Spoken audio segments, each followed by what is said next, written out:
Market का action जारी है। 30 नवंबर को स्टार हेल्थ का आईपीओ खुल रहा है और 870 से 900 रुपए इसका प्राइस बैंड होगा। आई पर बातचीत करने के लिए हमारे साथ हैं कंपनी के एमडी डॉक्टर एस प्रकाश और आनंद रॉय। सबसे पहले आनंद, आपसे जानना चाहेंगे, आप दोनों का बहुत स्वागत है। आईपीओ से जो आप रकम जुटाना चाहते हैं आनंद, उसका इस्तेमाल क्या करेंगे, उसका पर्पस क्या है? आपने जो क्वेश्चन पूछा कि आईपीओ के प्रोसीड्स का यूटिलाइजेशन कैसे होगा, ये जो हमारा प्राइमरी इशू है 2000 करोड़ रुपए का, ये कंपनी के सॉल्वेंसी और ग्रोथ के लिए लगाया जाएगा पूरा पैसा। आपको पता है कि हेल्थ इंश्योरेंस कंपनीज IRDA के गवर्नेंस में काम करती है और इसके लिए एक certain level of solvency requirement है और ग्रोथ के लिए पैसा लाना पड़ता है टू मेंटेन दैट सॉल्वेंसी।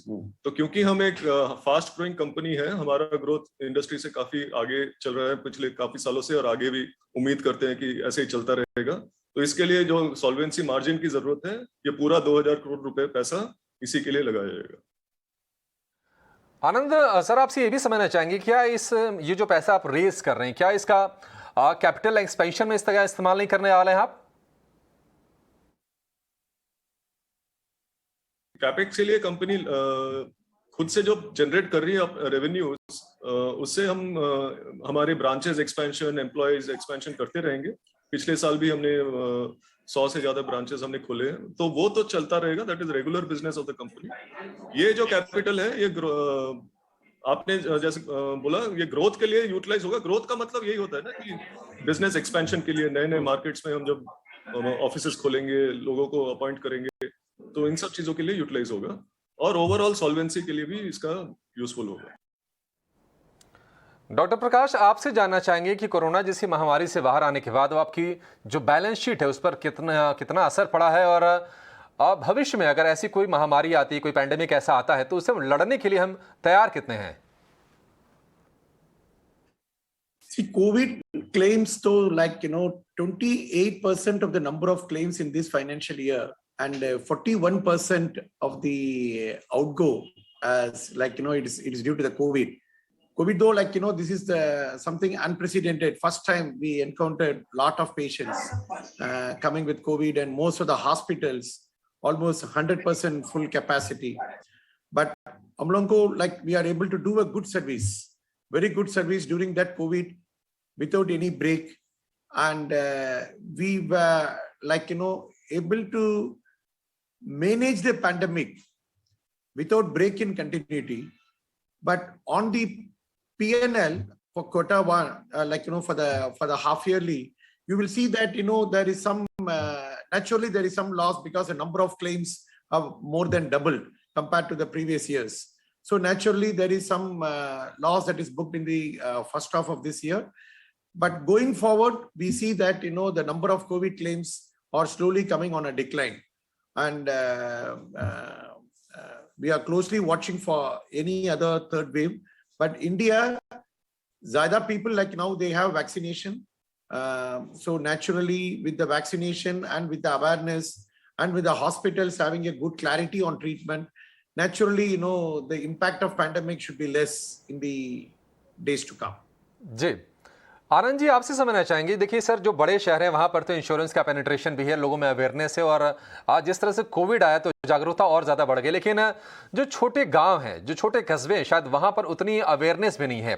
ये बताइए कि आपकी क्या प्रिपरेशन है, आप किस तरह से तैयारी कर रहे हैं, और आप जो ग्रामीण इलाके हैं वहां पर अपनी कारोबार को लेकर आप किस तरह की अपॉर्चुनिटीज देख रहे हैं?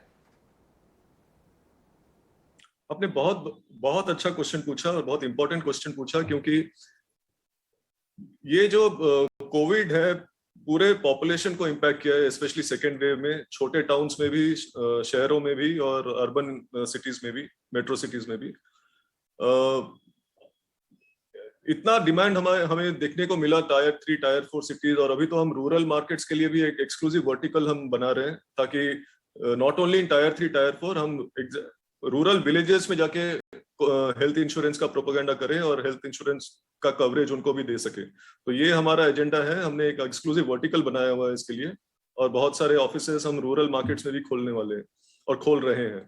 इसके लेकिन एक और चीज जैसे हमने बताया, शहरों में जो लोग कवर्ड है, हमें ये देखने को मिला कि जो कवरेज है लोगों के पास वो सफिशिएंट नहीं है। तो जो शहरों में भी काम करते हैं, अपने कॉर्पोरेट एम्प्लॉयर से कवरेज रखते हैं, मुझे लगता है कि अभी ये अवेयरनेस वो ये भी सेट हो गया कि वो लोग भी खुद से आगे आके अपने फैमिली के लिए पर्सनल हेल्थ इंश्योरेंस ले रहे हैं, ताकि उनके कॉर्पोरेट कवरेज के ऊपर ही वो डिपेंडेंट ना रहे। ये एक नया ट्रेंड हमें देखने को मिल रहा है। यंगर जनरेशन लोग आके पॉलिसीज ले रहे हैं, हेल्थ इंश्योरेंस पॉलिसीज। जो पहले सोचते थे कि यंगर लोगों को हेल्थ इंश्योरेंस की जरूरत नहीं है क्योंकि 50 साल उम्र के बाद ही हेल्थ केयर के कोई इम्पैक्ट आता है, लेकिन कोविड ने वो सब मिथ एकदम शैटर कर दिया है। सभी लोगों को ये अनफॉर्चुनेट इन्फेक्शन काफी लोगों को हुआ जो यंगर एज ग्रुप में है। तो मैं देख रहा हूँ कि आगे चल के भी ये अवेयरनेस जो क्रिएट हुआ है कोविड पैंडेमिक के कारण, इसके बेसिस पे हर किस्म के लोग शहर में रहते हैं या फिर गांव में रहते हैं या फिर सेमी अर्बन एरियाज में रहते हैं, उनको हेल्थ इंश्योरेंस पॉलिसी लेना चाहिए। और स्टार हेल्थ इंश्योरेंस, जैसे आपने सही बताया, उनको देने के लिए हमने काफी प्लान्स बनाए हुए हैं। ठीक है, डेफिनेटली सर, इसको लेकर अवेयरनेस ज़रूरी है, इसका पेनिट्रेशन बढ़ाना बहुत ज़रूरी है। और डॉक्टर प्रकाश, अब आपसे समझना चाहेंगे सर हम कि जो आपके रेवेन्यू है वो कहाँ से ड्राइव हो रही है और किस सेगमेंट से कितनी आपकी आय आ रही है? See, Amnonko, we are focusing on both on retail, corporate, business, personal accident cover, and overseas travel policies. We look into all segments of business, and overseas travel has not happened much in the last 1 year due to the pandemic. But on the whole, personal accident is an area where we are very much involved, and we constantly come up with lot of individual and group personal accident cover.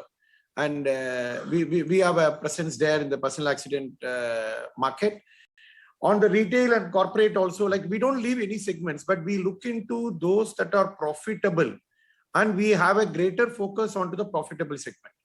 And on those segments that are profitable, we focus more, and we also offer ekdam acha, like, the best of services.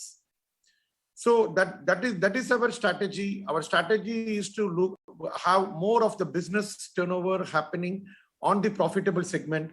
And in those segments where we are profitable, we want to continue to be profitable. So we strengthen our services in those areas. आनंद, आपसे समझना चाहेंगे sir, देखिए जो Covid का जो दौर था उसमें चैलेंजेस सबके लिए ज़्यादा थे, और इसमें आपकी जैसी जो कंपनियां हैं, जो इंश्योरेंस से जुड़ी जो कंपनियां हैं, उनकी रोल काफ़ी उनका अहम था। ये बताइए कि अब जो प्रीमियम का जो सिनेरियो है वो आगे कैसा रहने वाला है, किस तरह का रेशियो आप एक्सपेक्ट कर रहे हैं? देखिए, इंश्योरेंस इंडस्ट्री जो है एक ऐसी इंडस्ट्री है जिसने इस कोविड पैंडेमिक टाइम में सोसाइटी को इतना सर्विस दी है, ऑलमोस्ट लाइक अ फ्रंटलाइन वॉरियर, फ्रंटलाइन वर्कर, जो कोविड वॉरियर जिनको कहा जाता है। क्योंकि बाकी इंडस्ट्रीज के कंपेयर करें तो हमारी हेल्थ इंश्योरेंस इंडस्ट्री पूरे कोविड के लॉकडाउन के टाइम पे भी काम कर रही थी। हमारे एम्प्लॉयज भी इम्पैक्ट हुए थे, लेकिन 24/7 365 डेज हमें काम करना पड़ा, क्योंकि क्लेम्स आ रहे हैं, क्लेम्स को सर्विस करने हैं। तो ये जो इंडस्ट्री है, इसने बहुत सोसाइटी को बहुत सर्विस दी है इस टाइम पे। लेकिन आपको पता है कि कमर्शियल बिजनेस है, और हॉस्पिटलाइजेशन का कॉस्ट जो पहले एक इन्फेक्शियस डिजीज के लिए 40,000 हुआ करता था, वो बढ़ के 1 लाख 1.5 लाख के आसपास पहुंच गया। तो प्रीमियम्स तो बढ़ेगा ही, क्योंकि हॉस्पिटल के एक्सपेंसेस बढ़ते जा रहे थे। तो बहुत सारी कंपनीज ने प्रीमियम्स बढ़ाए, और हमारी कंपनी ने भी मार्च में हमने एक प्रीमियम रिविजन किया था। उसके बाद हमने कोई प्रीमियम रिविजन नहीं किया है। वो भी बहुत रीजनेबल रिविजन हमने किया था, 15% के आसपास। लेकिन हेल्थ इंश्योरेंस प्रीमियम, जैसे आपने बताया, और हॉस्पिटलाइजेशन कॉस्ट के ऊपर डिपेंड करता है। जैसे जैसे हॉस्पिटल मेडिकल इन्फ्लेशन बढ़ता है, हेल्थ इंश्योरेंस प्रीमियम भी उसके साथ साथ थोड़ा बहुत बढ़ेगा। तो फ्यूचर गाइडेंस मैं दूसरी कंपनीज के लिए नहीं दे सकता, लेकिन मैं अपनी कंपनी के लिए ये कह सकता हूं कि हम बहुत ही सिलेक्टिव हैं। हम प्रीमियम ऐसे ही नहीं बढ़ाते हैं। आप हमारा जो हिस्ट्री देखेंगे, 3-4 साल में एक बार एक रीजनेबल प्रीमियम रिविजन होता है हमारा, जो ट्रेंड है पिछले साल। Auto खैर, insurance also, like, the game of large numbers. हम लोग को, like, we have 2 crore plus lives. Like, since the numbers are more, naturally we should be able to offer insurance products at a better price. जी, ठीक है। Sir, आनंद, ये बताइए कि इस वित्त वर्ष में कंपनी को 825 करोड़ रुपए का नुकसान हुआ है। ये बताइए कि नुकसान क्यों हुआ, इसके रीजंस क्या रहे और रिकवरी कब शुरू होगी और कब तक कंपनी फिर से एक मजबूत स्थिति में पहुंच जाएगी? So this loss, whatever you are pointing to, is due to the one-time impact. It is not a loss due to the any, like, operations or governance. It is one-time impact, number one, because we changed our accounting pattern to 1/365. We had some reinsurance arrangement where we were giving away our capital gearing treaties.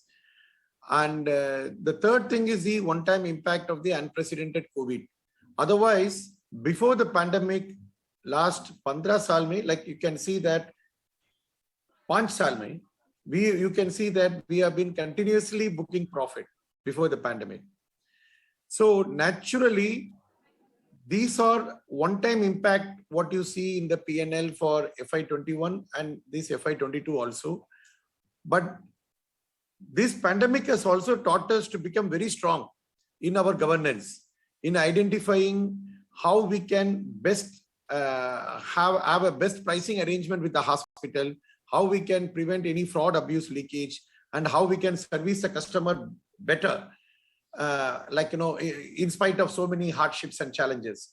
So given this exposure and experience during the pandemic, I'm very confident that in the days to come, although these are all losses booked last year and whatever you see in the half yearly of this year, it's all due to the one-time impact of pandemic.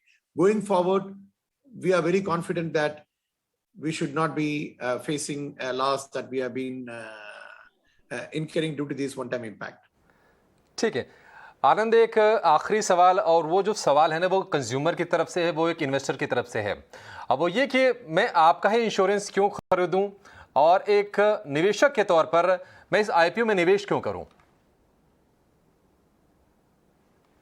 आपका question सही है और दोनों के लिए answer एक ही है, investor होंगे या कस्टमर होंगे।